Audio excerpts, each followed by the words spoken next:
pathogenic idea that I discuss in the parasitic mind, because it purports that who are we to judge the cultural practices, the religious practices of another culture? So if another culture wants to cut off the clitorises of 5-year-old girls, who are you to judge, you cultural imperialist? No, I am here to judge. There are absolutist deontological moral principles that any decent person should abide by. Cutting off the clitorises of little girls is never okay. And so you're exactly right that the coupling of these parasitic woke ideas with the reflex of suicidal empathy, put them together, you end up with a cocktail that leads us to the abyss of infinite lunacy. Do you feel, notwithstanding that, the way that I feel, which is I do think the Trump victory and the scale of it, and Elon Musk's contributing factor to that, which was, I think, enormous, by going all in with Trump. I think he had a very persuasive effect, particularly on young men.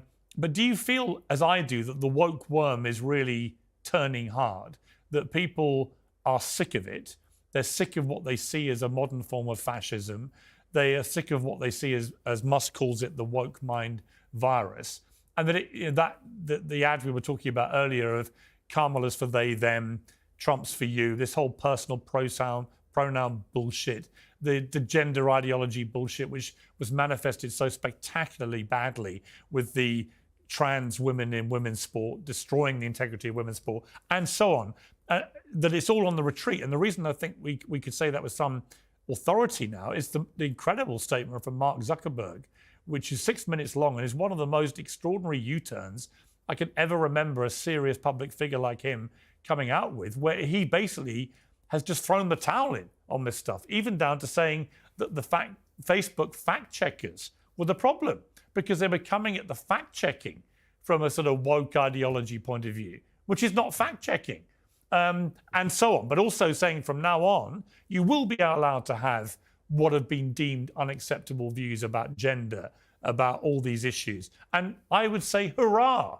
It doesn't give you an excuse to be a vicious bigot, but it should give you the excuse, in fact, the right and the freedom to express yourself about these issues. Yeah, so I do think that, of course, thank God that Trump won. He will serve as a doorstop against the woke insanity. But I keep trying to remind people not to be complacent in the following sense, Pierce.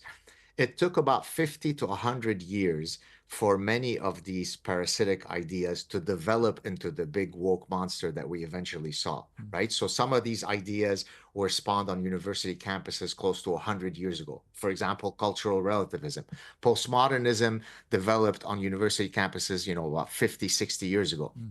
So these ideas have not been completely extinguished. Yes, Donald Trump coming in, he'll be able to clean house very quickly, but the battle will be much longer. So we can't be complacent.